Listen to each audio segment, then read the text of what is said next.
Hello, everybody. This is Jeff with Wiseman Automotive coming at you with another video. We are working on a 2015 Toyota Highlander. This is a V6 non-hybrid. We are going to show you how to do the rear brakes. So I am going to replace the rear pads and the rotors. We're going to use part number for the pad. These are the silent stops. Got these from Federated Auto Parts. And those are the pads. And then the rotor I'm going to use is this guy right here. We're going to do both rear ones. And I want to show you some tools you may want to get a hold of. First of all, you may want to get a wire brush for the wheel hub. I'll show you that here in a little bit. You're going to need a 21 millimeter deep well socket and a impact gun or something to take the lug nuts off. I got mine on a lift, obviously. You're going to need some 14 millimeter sockets, some 17 millimeter sockets. I would get shallow and deep of both of these. You're going to need a torque wrench that can go up to 70 foot-pounds for the caliper mount bolts. You're going to need another torque wrench that can go to 20 foot-pounds for the caliper bolts themselves. And you're going to need either a torque stick or torque wrench that can do 76 foot-pounds for the lug nuts. Okay, first thing I'm going to do, I got the vehicle up in the air. I got my 21 millimeter. We're going to take these off.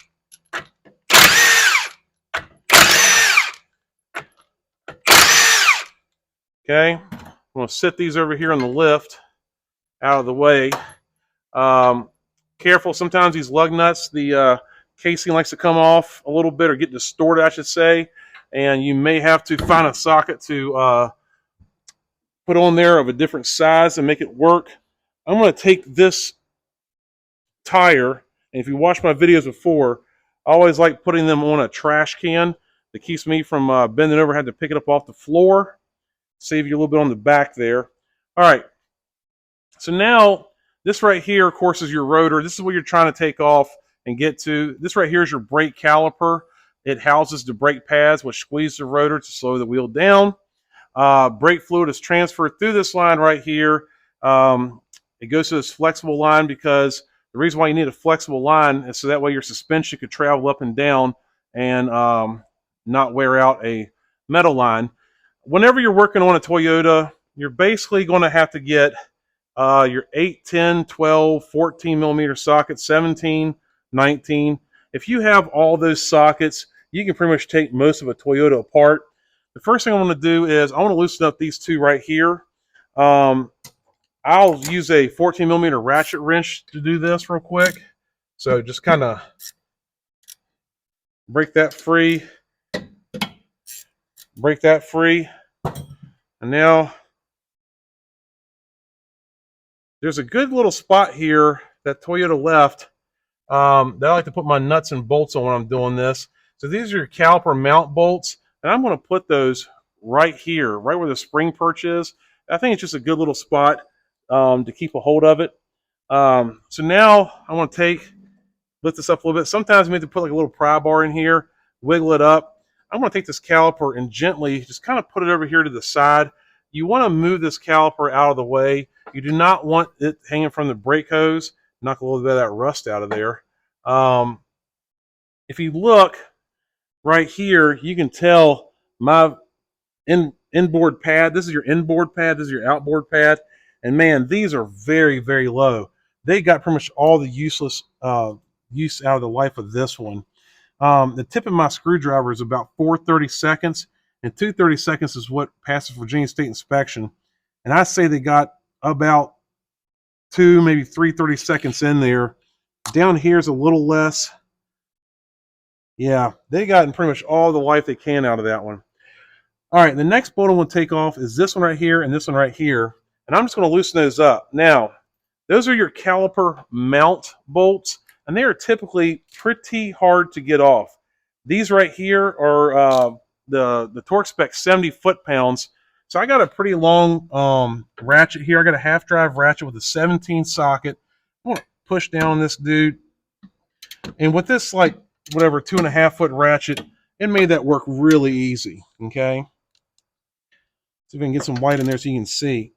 Push this one down. See, listen to that. Oh, man, that is awful noise, right? Sorry you had to hear that, but it had to be broken free. All right, I'm getting that free. To speed things up, I'm gonna go ahead and get see if I got my 17 ratchet wrench handy. That way it keeps you from using air tools and blowing your speakers out of your computer or your phone or whatever you're watching to get this. Just remember, if you do not feel comfortable doing mechanical work, let the professionals do it, especially when you're talking about brakes. You know, when it comes to safety stuff, guys, don't ever go cheap. You know, if you want to get a cheap starter, or you know, if you want to get a cheap alternator or something like that, well, that's one thing. But don't go cheap when it comes to your brakes and your tires. That's my suggestion. Because it doesn't really matter if you can't go, but it does really matter if you can't stop. It makes sense? All right. I'm taking this caliper, the mount here. I'm just going to put it aside from right now. We're going to come back to that. Now we got to get this bad boy off of here. Now, sometimes this can be a real pain in the butt. One thing Toyota did with theirs is they put little little threads in here. And what you can do is you can actually take a, I want to say, what is that, about an 8mm bolt, something like that, and put in there. And you can turn it in there, and it'll actually back it off there as you're tightening the bolt down. But I'll do that if I have to. But most of the time, I'm probably just going to grab a hammer like everybody else, okay?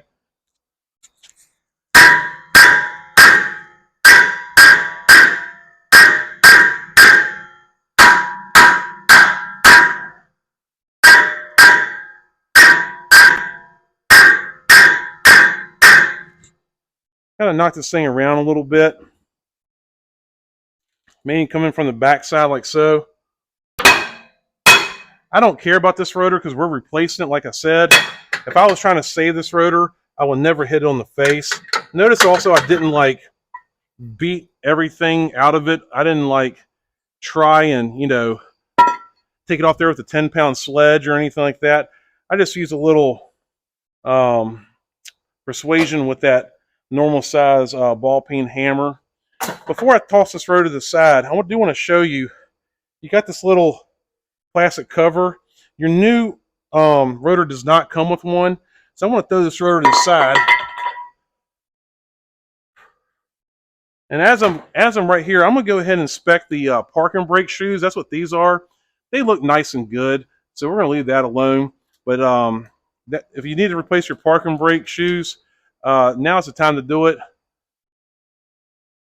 So I'm gonna get this new rotor out, and we're going to put that plastic or that little rubber plug in. So that way it can go back like it should. Okay, so here's the hole right here. Here's a rubber plug. I'm just going to push that in real quick. Sometimes you got to wiggle it in there with your fingers a little bit, and boom, there she is. All right, before I go back together with this thing, one thing I like to do sometimes, and this one isn't too bad, but I like to take a wire brush or like a sanding disc or something and hit up this hub a little bit. So we're going to do that real quick. What we're trying to do, I'm trying to get some of this rust off of here because I want that rotor to sit on this hub as flat as possible to prevent any kind of braking vibration. You want them on there flat. I like to knock off just at least a little bit the top layer. I don't have to go real crazy with this. This was actually not that bad. Some of these are really bad. So make sure you take your time and clean up the face of this real quick. I'm going to continue doing that and we'll come back to you. Okay, I got this thing cleaned up pretty good. She's looking good. So I'm going to go ahead and install my rotor. Trying to keep in mind not to really touch the face of the rotor too much with my dirty hands. I do want to point out that the reason how you can tell this is a rear rotor is that it's a solid rotor. Most of your front ones are going to be have slots in there, be a little thicker and have slots for air to bypass through. But being that's a rear one, it only does about 20% of your braking, so you don't need that air travel to go through there. All right, I'm going to come back to this guy here, and we got some work to do with him. I'm going to take these brake pads out carefully. Okay. We'll sit one here. We'll sit that one here. Okay. And this is your caliper mount. One thing we got to do is check to make sure your slides are still good, which is awesome. If your slides are stuck in there, you can try getting them to wiggle them out and stuff. But if it's too much, you just need to replace the whole caliper for the most part. We need to replace our clips here. So I'm just going to push in here like this, pull that guy out. I want to match this up to one of the new ones, which should look like, let's see here. You got to match them up. Okay. See how they're the same? Okay, I'm going to put that down there.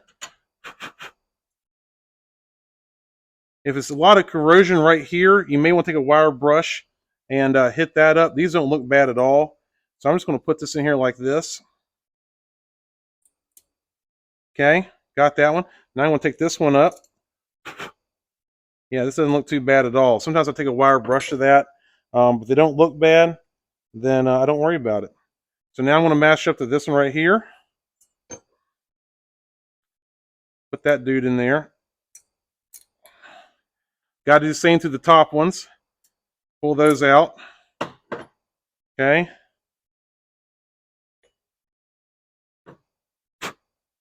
Looks good. Sometimes these things can fight you. Make sure you have them seated in there fully too. Because if you don't have them seated in there fully, they won't, the brake pads won't sit in there right. All right, so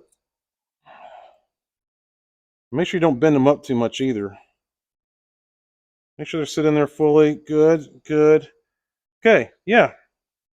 Looks good. Now, while I have it out here, I'm going to go ahead and take this boot off. Let's see here if I can get it in the frame a little better for you so you can see what I'm doing. I'm trying to hold this guy still.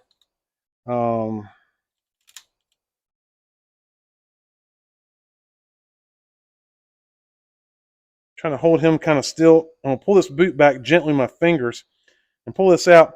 And if you look, this thing's got a little bit of grease on it, but man, it is it's a little bit dry, which is fairly typical. So you can get some of this brake parts lubricant. Some people put anise in there. Some people may put like Sil Glide. Sil Glide's some pretty good stuff, but I like to put the actual brake parts lubricant in there. When brakes heat up, you don't want some kind of other kind of grease like liquefying and then, you know, dripping down on something. So that'd be a bad thing. Put me some goopy to goop on there like that. We're going to push that dude back in there, and then it's going to kind of clip into place. And that feeling when you clip it is the rubber boot seating back on there. Got this guy right here. We're going to do the same thing too. Put yourself a little bit of grease on here. Make sure it's all nice and greased up so that way the slides will slide for a long time, and hopefully the customer will get the maximum life out of their brake pad assembly. All right, so they are installed in there, and if you look, they go back and forth real easy. This is called a sliding caliper. This is not a fixed caliper. A fixed caliper doesn't have slides like that. The caliper is like it says, it's fixed.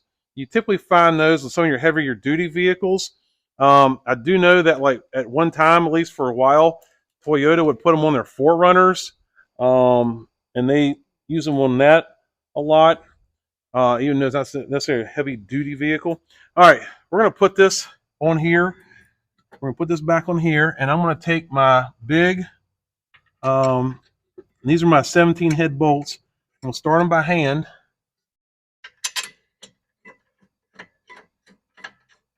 Okay, got them started by hand.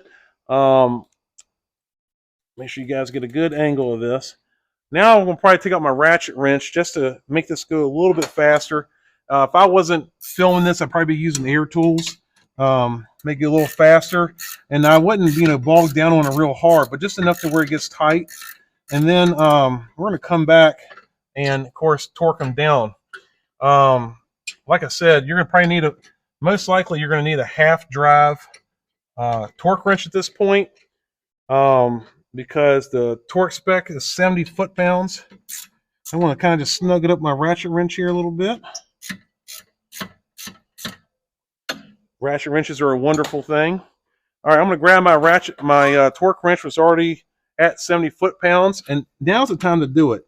If you go ahead and put the brakes in there and the caliper on there, you can still do it, but it's a pain in the butt. Hear that tick, that click? That means I got 70 foot-pounds. Okay, 70 foot-pounds. All right, we ready to rock and roll. All right, now I got to compare. Let's look at my brake pads here. Sometimes brake pads can be different, and you may need to put a certain one on the outside and a certain one on the inside. And if you can't tell them apart, if you look right here, there's a nice circle right here, and that circle is showing you where that piston was. So you know this right here is the inside one. Both of these are identical, so we don't have to worry about that. But if you do look, I want to show you something real quick. Let's compare the thickness of the pads. And you can see, obviously, this one's worn out. This material right here, that's material you want to wear out. This metal piece right here, that's the backing plate. You do not want the backing plate hitting the rotor. They got pretty much all the life they can out of that one. So they did a good job. One thing I didn't show you was in this kit, they came with these squealers. I don't think you have to necessarily put those on, but I did. You could just clip them on. And what this does, it indicates to the customer, hey, when they start squealing, it says, hey, your brakes are getting low. And it prevents them from damaging the rotor in case they wanted to reuse it. I'm going to put those on there because it came with the kit. And I put it on both of them. Like I said, when I actually took this apart, these weren't on there, so that probably indicates to me that somebody didn't put them on there. The last one did a brake pad, or the brakes pads replaced. Oh, hang on a second, I gotta adjust something real quick. Yeah.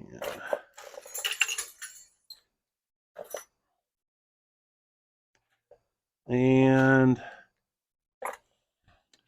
all right, I gotta find something real quick. I'll be back in just a second.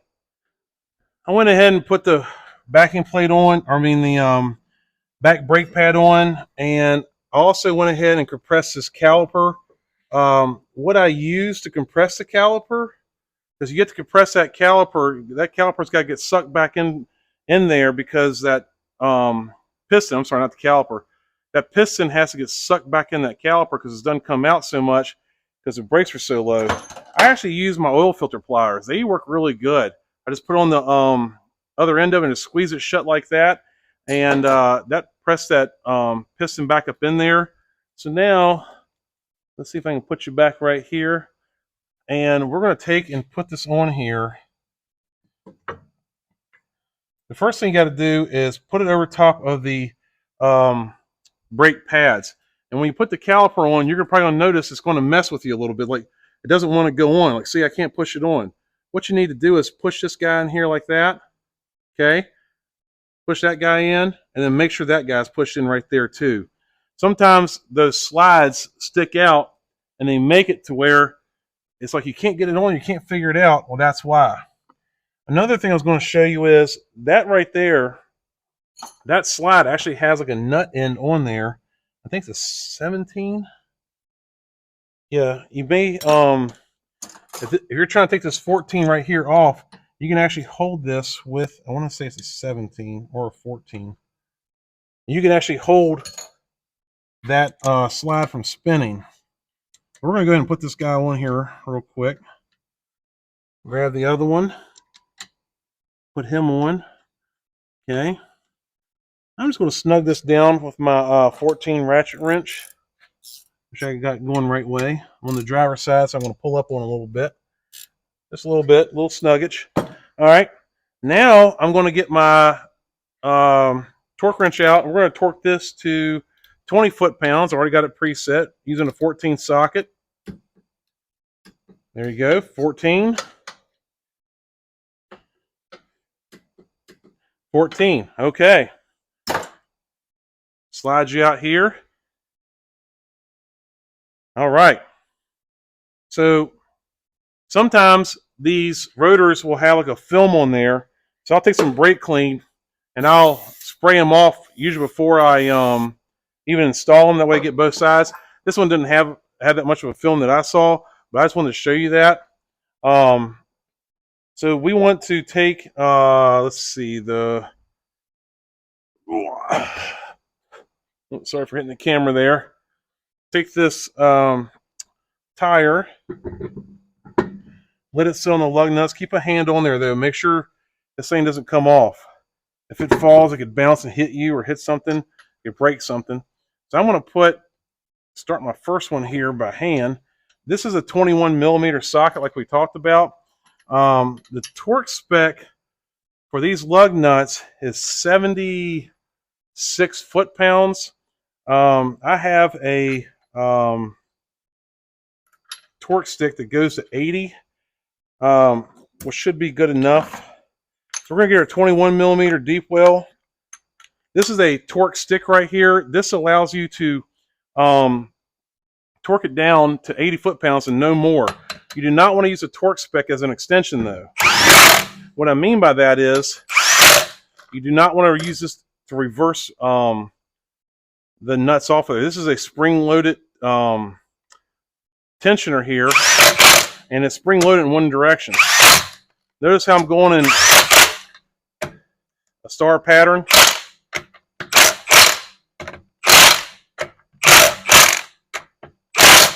Okay, do that in star pattern, tighten it up. All right. The next thing I'm going to do is I'm going to let this car down. I'm going to pump the brakes probably about 5, maybe 6 times to get the pedal nice and firm before I even move it. You're going to want to do that because that piston is so far away from the brake pads, you need to take up that space. So do not move your vehicle until you have pumped the brakes 5, 6 times. Get a nice firm feel. Then I'm going to look underneath the hood at the brake fluid reservoir. Make sure it got brake fluid in there. Good with that. I'll take it for a test drive. I'll say I want to drive it a no less than probably 6 miles. You're going to want 5, 6 miles. You're going to want to burnish those pads into the rotors. They're probably going to stink a little bit for the first 10, 15 miles, and they should sink into each other and stop stinking like that. I like to try to get them to stop stinking before I give it back to my customer, so that way they're not like freaking out, like, oh my gosh, you did a great job, now it smells weird and all that kind of stuff. You don't want to run into that kind of stuff. So anyways, take it for a good test drive. I'll probably go down a hill. I'll probably find a back road, come in reverse and hit the brakes a couple times, stuff like that. You don't want to ride the brakes necessarily, but you do want to make sure you activate them several times during your test drive. Make sure there's no vibration, stuff like that. I've already done the passenger side. It's just exactly the same as the driver's side, same torque specs, all that stuff. Anyways, if you have any questions, please like, subscribe, share this video. Appreciate all the support you guys give me, and hope this helps somebody out. If you have any questions, leave them in the comments. We'll see you on the next one. Talk to you later.